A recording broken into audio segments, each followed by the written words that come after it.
amigos do LAC Concursos, estamos aqui para mais uma aula com o professor Marcelo, mais um encontro, fazendo a nossa retrospectiva, pegando os principais temas de 2014 em atualidades. É um prazer vê-los novamente, certo? E esperamos que tenhamos mais um encontro proveitoso e possamos repassar alguns assuntos para vocês que acredito que tenham sido importantes nesse primeiro semestre, né? Até agora já estamos em agosto e estamos gradativamente pegando, né? Alcançando os acontecimentos até a gente empatar, com certeza até o final do ano, e a gente faz a retrospectiva do ano inteiro para vocês. Eu só gostaria de lembrar, moçada, que obviamente em alguns meses a gente vai ter uma coisa assim muito concentrado em determinado tema. Por exemplo, a hora que chegar o mês de junho no Brasil, claro que eu vou garimpar tudo que eu puder, não só em termos de Brasil e de mundo, mas vocês se lembram que a gente vai ter uma coisa muito concentrada na Copa do Mundo, que todo mundo acompanhou. Então isso aí é uma coisa que fica relativamente mais simples, a gente faz um especial só para ela, certo? Se bem que quem acompanhou, viu o desenrolar de tudo que aconteceu no evento, então fica fácil avaliar, tá certo? Cara, esse caso aqui não é que vai tomar muito tempo, mas esse caso é um imbróglio isso aqui, ó. E vocês sabem como que isso aqui monopolizou as atenções da imprensa brasileira, da mídia brasileira, nesse primeiro semestre de 2014, tá? Que foi o caso da refinaria de Pasadena, da Petrobras, certo? E é um caso que tem, sabe, conexões para tudo quanto é lado. Então, vamos procurar entender o que se passou, o que acontece aqui. Então, vamos embora. Primeira coisa, pessoal, é assim. A refinaria de Pasadena, ao contrário do que muita gente pensa, porque tem uma localidade da Califórnia chamada Pasadena, a refinaria de Pasadena, ela fica no Texas, certo? Na região de Houston, tá? É o que o pessoal chama de hub do petróleo nos Estados Unidos, que é a região do Golfo do México, tá? Esse aqui é um canal que liga, a refinaria tem uma saída para o Golfo do México, então ela está na principal área de extração de petróleo dos Estados Unidos da América, que é o Golfo do México e também do México. Então é uma região petrolífera por excelência, certo? O que aconteceu aqui? O que aconteceu foi o seguinte, olha só. Primeira coisa, a compra dessa refinaria, eu coloquei aqui os dados desse ano, tá? Porque eu tenho que trabalhar com o noticiário desse ano. Mas se nós buscarmos, por gentileza, nós buscarmos referenciais, tá?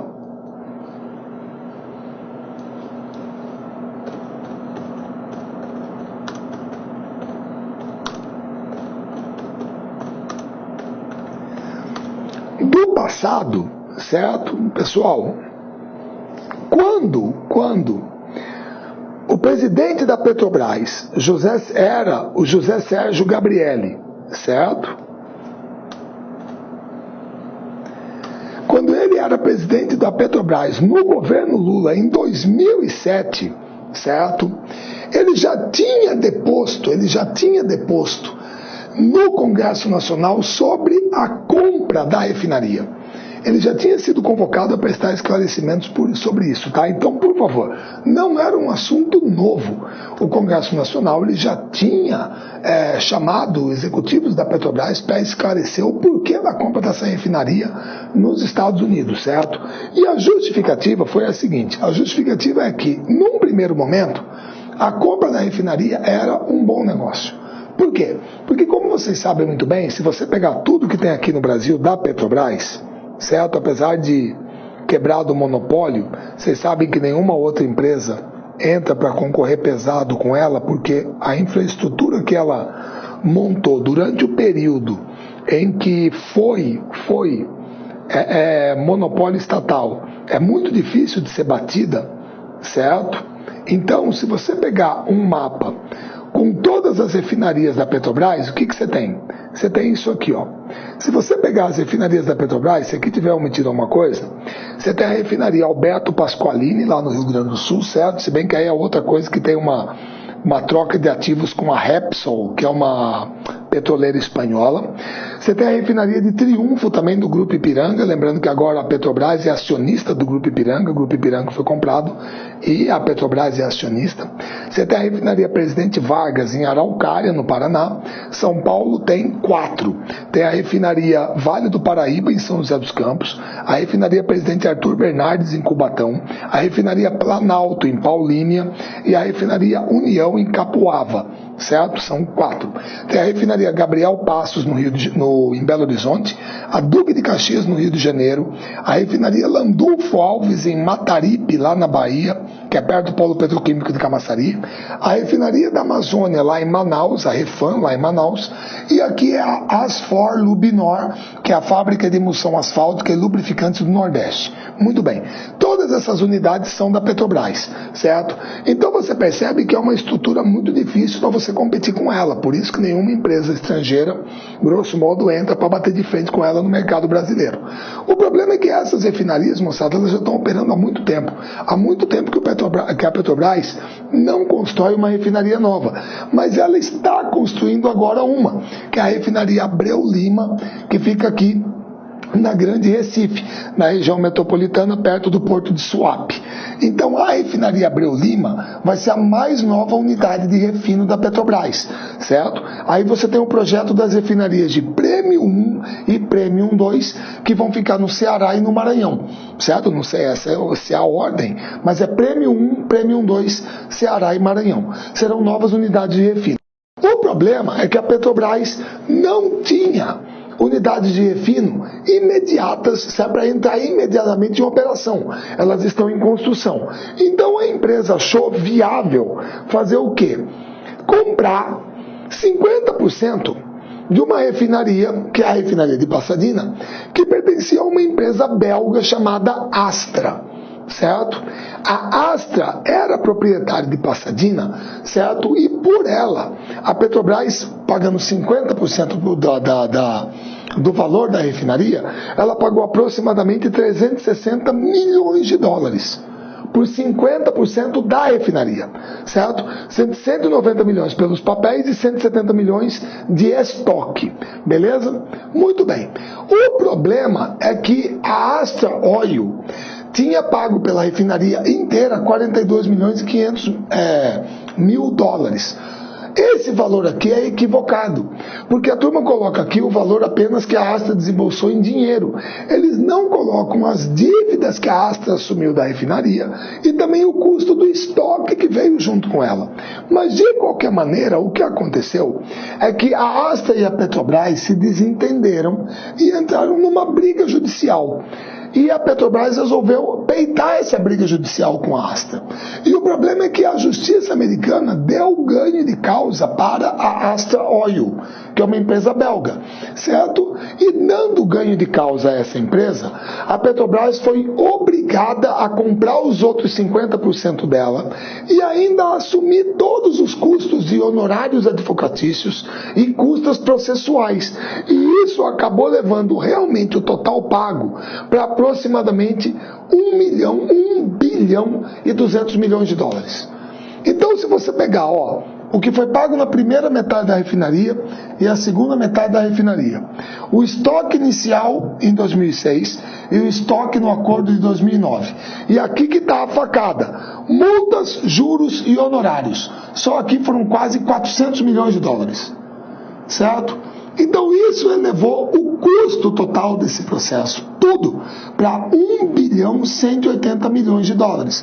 Mas não que a Petrobras tenha pago tudo para a Astra sem ficar com nada. Boa parte era estoque que estava lá. Então era um ativo, certo? Mas realmente, se você analisar no frigir dos ovos, o que parecia no início um negócio bom para a Petrobras se transformou num negócio ruim. Afinal de contas, mesmo que você justifique que a outra empresa, a Astra, não tenha pago 42 milhões e 500 mil dólares pela refinaria, mesmo que ela tivesse pago um valor maior, o custo que a Petrobras teve foi muito alto. Então, o que parecia ser um bom negócio, por quê? Porque você tinha uma refinaria bem localizada nos Estados Unidos, certo? Na principal área de refino e exploração de petróleo do país. Você aumentava a capacidade de refino da Petrobras, certo? E isso poderia justificar a realização do negócio. Mas, ao longo do tempo, esse imbróglio em que a empresa se meteu, certo? Para desfazer essa sociedade com a Astra, esse desentendimento, acabou custando muito caro. Então, realmente se tornou um mau negócio, certo? Desse ponto de vista, sim, sem problema nenhum, é um mau negócio. O problema é que aí, pessoal, começaram a ocorrer suspeitas, certo? Por parte do Tribunal de Contas da União, do Ministério Público, certo? De que poderia ter havido alguma coisa, certo? Alguma coisa que, vamos dizer assim, cheirasse a superfaturamento, certo? Ou então lavagem de dinheiro, tudo isso passou a ser aventado, certo? Passou a ser aventado. Tá ok? De que poderia ter havido algum tipo de má fé, de má gestão por parte da Petrobras e, além de ser um mau negócio, ter beneficiado determinados grupos dentro da empresa, certo? Beleza? Ainda mais que a época do negócio, a presidenta do Conselho de Administração da Petrobras era a então ministra da Casa Civil, Dilma Rousseff. Ela era presidenta do conselho, certo? Então ela deu aval à operação, ela aprovou, tá? Então o pessoal exigia um esclarecimento por parte dela quanto ao porquê dessa aprovação. O interessante é nós entendemos também que a presidenta Dilma, hoje presidenta, ministra à época, era a chefe do conselho, a presidenta do Conselho de Administração da Petrobras. Só que, pessoal, por gentileza, e aí alguns aqui conhecem muito bem essas pessoas. Pessoal, por favor.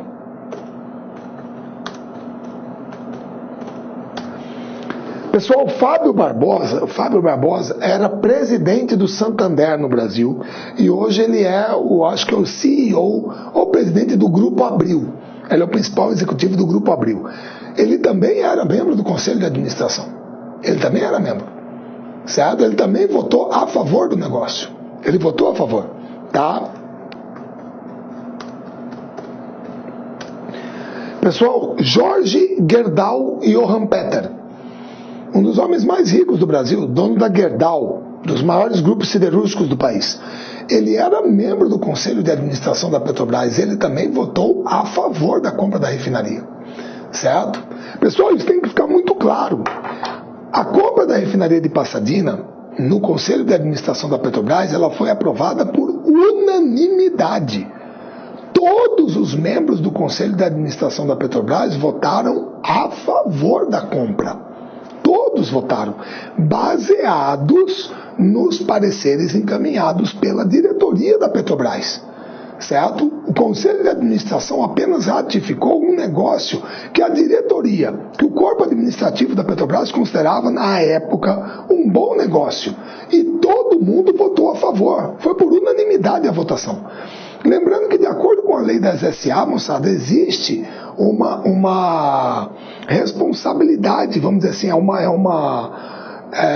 agora a palavra está me fugindo, solidária. Você tem uma responsabilidade solidária nas decisões do Conselho de Administração. Todos os conselheiros são responsáveis.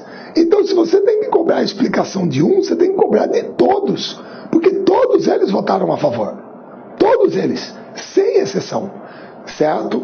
Beleza? Então aí o que aconteceu? Diante desse imbróglio com a refinaria, e sempre lembrando que nós estamos em um ano eleitoral, o que nós vamos fazer? CPI. Uma CPI. Vamos fazer uma CPI, tem que ter uma CPI para investigar a Petrobras, certo? Perdão. Tem que ter uma CPI para investigar esse caso da refinaria. Nós não podemos deixar isso passar, temos que levantar isso a fundo, certo? E obviamente que essa CPI, para o governo, em um ano eleitoral, ela é um desgaste. Claro que ela é um desgaste. Porque você vai ter pessoas sendo chamadas a prestar esclarecimentos. E no caso, todos vocês se lembram. Três pessoas principalmente, certo? O ex-diretor da Petrobras, Nestor Cerveró, certo? Que foi chamado para prestar esclarecimentos no Congresso pelo caso, sobre o caso, certo? A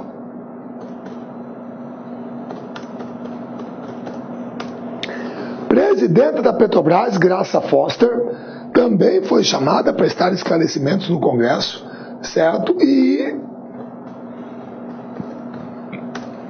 o ex-presidente da Petrobras, José Sérgio Gabrielli, também foi chamado ao Congresso para prestar esclarecimentos. E todos eles foram, compareceram ao Congresso, foram sabatinados, mantiveram as suas versões de que a época, 2006, 2007, era uma perspectiva de bom negócio para a Petrobras, embora ao longo do tempo tenha se mostrado um mau negócio, mas era uma perspectiva. Então todos eles foram convocados, compareceram, certo? Só que diante da pressão exercida, tá, pela oposição, por parte da mídia em cima do governo, o governo preparou um contra-ataque. Qual foi? Que foi preparar uma CPI que investigasse a Petrobras, mas também investigasse o caso do superfaturamento do metrô em São Paulo e da formação de cartel pela Alstom, pela Bombardier, pela CAF espanhola e o caso do superfaturamento do porto de Suape em Pernambuco. Com o cartel do metrô, você atingiu o PSDB e a candidatura Aécio Neves, ou pelo menos a candidatura Geraldo Alckmin, e desgastava o PSDB. Com o porto de Suape, você atingia a candidatura do falecido ex-governador de Pernambuco, Eduardo Campos. Então o governo preparou um contra-ataque no sentido de, já que se vai fazer uma CPI, então vamos fazer uma CPI para todo mundo. Bota a Petrobras, mas bota também o cartel do metrô e, certo, e o porto de Suape. Então isso aqui passou a ser o quê? Uma guerra política, com uma finalidade única e exclusivamente de neutralizar o desgaste no período eleitoral.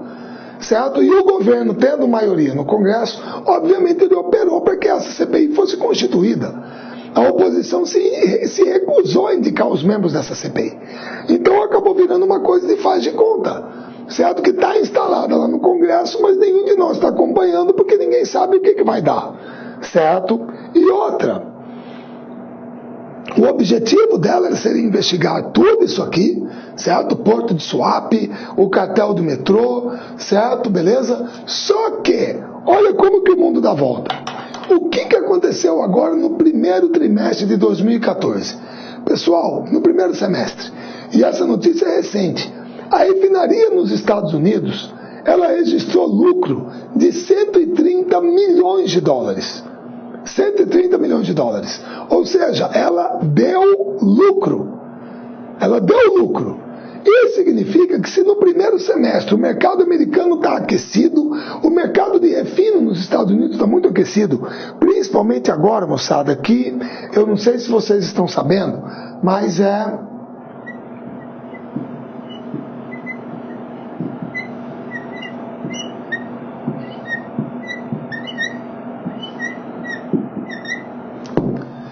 se você ouvir falar nisso aqui, isso aqui é uma coisa que está virando a coqueluche nos Estados Unidos, e a perspectiva para que eles se tornem autossuficientes e, segundo muitos, talvez até possivelmente exportadores de petróleo nos próximos tempos, que é o chamado shale gas ou shale oil.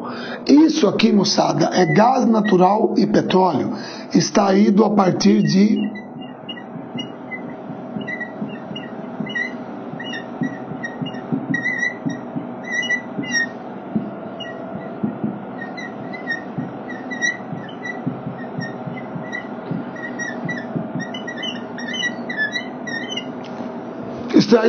de xisto ou folhélio pirobetuminoso, certo? Isso aqui é uma nova coqueluche, está revolucionando, segundo muitos, a indústria do petróleo nos Estados Unidos. O gás de xisto e o petróleo de xisto é extraído a partir de uma técnica conhecida como fracking, que significa o fraturamento da rocha durante a perfuração.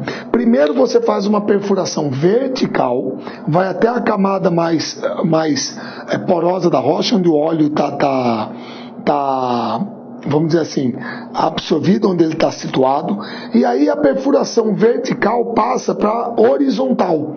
E a hora que ela vai para horizontal, a turma injeta água com alguns componentes químicos a uma enorme pressão, e isso provoca uma fratura da rocha lá embaixo. Com essa fratura da rocha, o gás e o óleo começam a sair dela. E aí a turma extrai aqui em cima. Então essa técnica aqui está tornando os Estados Unidos agora possivelmente autossuficientes em petróleo. Se bem que eu recomendo uma reportagem da Heloísa Vilela, certo? Você vai encontrar no YouTube, é só você botar fracking, né? Heloísa Vilela, que é uma repórter correspondente nos Estados Unidos do canal Record, certo?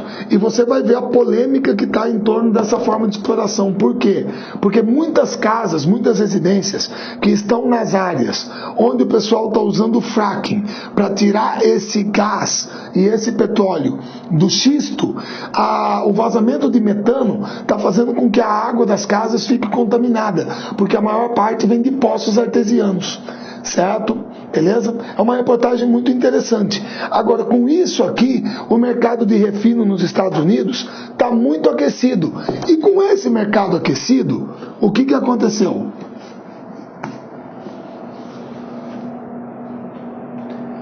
A refinaria, que era um mau negócio, no primeiro semestre desse ano passou a dar lucro. Ela dá lucro. 130 milhões de dólares no primeiro semestre. Isso significa que a possibilidade para o ano, se a gente trabalhar com uma coisa bem razoável, é que ela tem um lucro de 260 milhões de dólares em 2014. Se ela der esse lucro e o mercado continuar consistentemente aquecido, significa que você pode ter a possibilidade dela se pagar em 5 anos. Então aí ela volta a ser um bom negócio. O problema do mercado, moçada, é isso. O mercado é uma situação de momento. Se eu pegasse, por exemplo,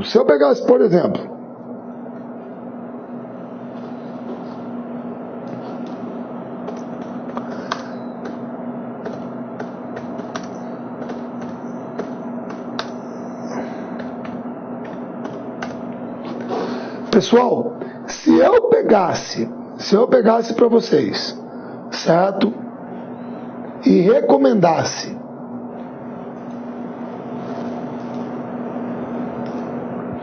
que vocês comprassem ações da Apple em janeiro de 2012, aqui ó, você ia falar que eu estava maluco, certo? Agora, de repente, em outubro de 2012, ela estava aqui, certo? Ou melhor, acho que aqui eu acho que é o valor da companhia, né? Perdão. Aqui é melhor. Perdão. Olha só a Apple. Em 1981, 85, 90, certo? Aqui ó, o Steve Jobs volta para a Apple, beleza? Aí vem o iPod, aí vem os iTunes, os iPhones. Olha aqui para onde que a empresa vai. Isso significa, moçada, que se eu tivesse recomendado que você comprasse ações da Apple aqui em 98, certo? Ou então em 2003, nossa, você ia me xingar de tudo quanto é nome. Olha onde que estava o patamar, o valor da empresa, certo? Agora, olha para onde que ele foi. É uma questão de momento, certo? Então parece que o que está acontecendo aqui é que a Petrobras, ela tinha a perspectiva de fazer um bom negócio em 2006, 2007. Em 2008, 9, 10, com a crise financeira, certo? Tanto nos Estados Unidos como na Europa, e aquele entreveiro, aquela pendenga judicial com a Astra Oil, a refinaria se tornou um mau negócio. Um mau negócio. Agora, ela tem a perspectiva de voltar a ser um bom negócio. Se o mercado de petróleo se mantiver aquecido e ela continuar registrando lucro, pô, então a refinaria se paga num prazo de 5 anos, que é um prazo até razoável, para você reaver o dinheiro que você perdeu lá atrás. Certo? E a Petrobras continua tendo esse ativo nos Estados Unidos, bem posicionado, certo? Numa região estratégica, muito bem localizado, tá? Então só o tempo vai dizer, isso é uma questão de administração de negócio, se haverá possibilidade disso aqui continuar ou não. Seria uma coisa muito melhor você tentar fazer com que ela se torne lucrativa do que você desistir do negócio. Porque talvez agora você estaria vendendo ela por um preço muito mais baixo do que você pagou. É melhor você tentar fazer com que ela se valorize. E outra, pessoal, Isso aqui é claro que teve a conotação política, foi principalmente política, tanto da situação como da oposição. Cada um manobrou com as armas que tinha para desgastar o adversário, certo? Exigindo explicações, abertura de CPI. Agora, esse negócio de bom ou mau negócio não é uma exclusividade, moçada, da Petrobras ou de qualquer outra empresa, certo? Em qualquer tempo, tá? Por exemplo, vamos pegar esse caso aqui, ó. Isso aqui são as perspectivas para ela, né? Mais de 200 milhões. Eu falei para vocês do petróleo e gás de xisto, tá? Isso é uma possibilidade. Você vai encontrar essas informações aqui, tá ok? Beleza? Então, hoje a Petrobras é dona de 100% da refinaria, tá certo? Agora, olha só, pessoal, isso aqui é um exemplo de também agora em março de 2014. Isso aqui foi divulgado no Valor Econômico, certo? Isso aqui foi um documento enviado à SEC, que é Security Exchange Commission, que é da Bolsa de Valores americana, que a Vale do Rio Doce reconheceu oficialmente que pode perder 507 milhões de dólares que foram aplicados na compra dos direitos minerários da jazida de Simandu, na Guiné. Olha só, a Vale pode perder 507 milhões de dólares. E você sabe como que ela pode perder isso? Simples. A Vale, ela fez um acordo com este empresário israelense.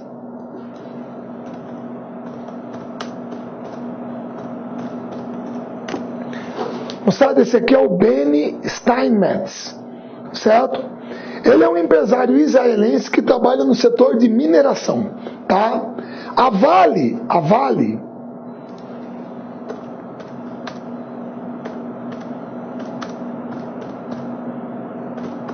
ela se propôs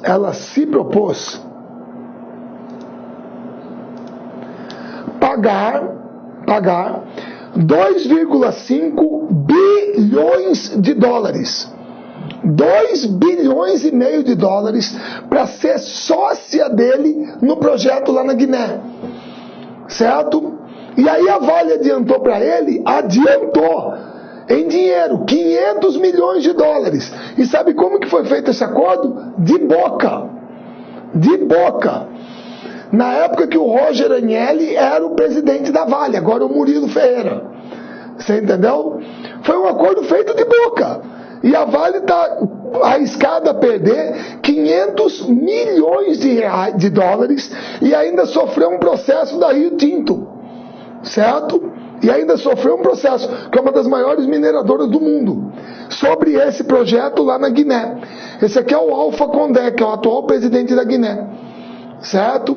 Então, como você está vendo, mau negócio qualquer empresa pode fazer. Infelizmente, para os acionistas da Vale, isso aqui vai ser uma paulada. A mina na Guiné é gigantesca. Ela tem um grande potencial. O problema é que o atual presidente da Guiné, ele quer rever toda a questão de exploração mineral dentro do país. E com isso, esse projeto pode naufragar e a Vale perder dinheiro. E olha que não é a única, só para dar um exemplo, não é a única vez que isso acontece. Esse caso aqui agora é mais escabroso ainda, que vocês podem acompanhar, tem um link aqui para você ver a notícia. Olha aqui, ó. Moçada, a Vale encomendou 19 supercargueiros na China e na Coreia do Sul em agosto de 2008. A Vale pagou por esses 19 supercargueiros 2 bilhões e 300 milhões de dólares. Por 19 navios.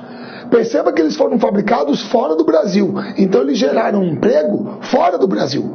Podiam ter gerado aqui, mas foram encomendados fora, na China e na Coreia do Sul.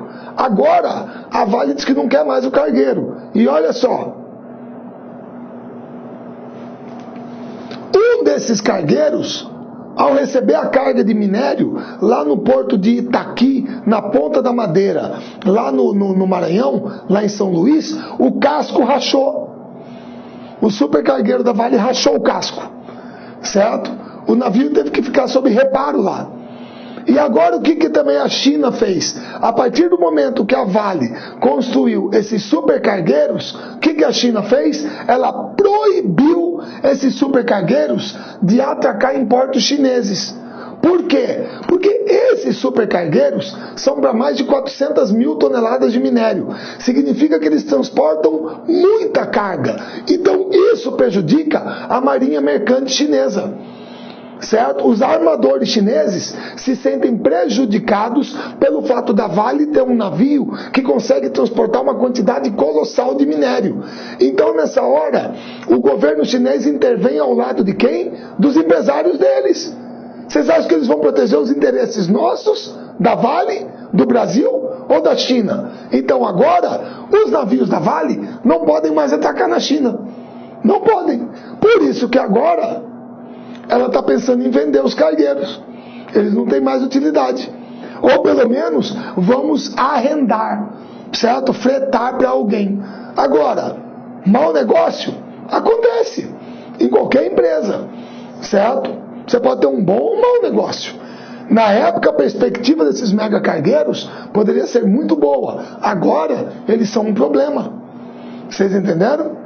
Beleza? E isso foi com a Vale do Rio Doce. Tá joia? Agora vamos lá.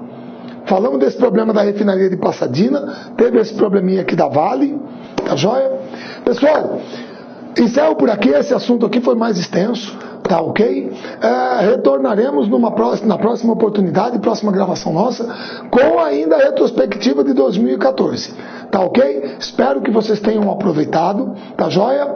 Espero reencontrá-los no nosso próximo bloco de retrospectiva. E a todos desejo tudo de bom e um grande abraço. Até a próxima oportunidade.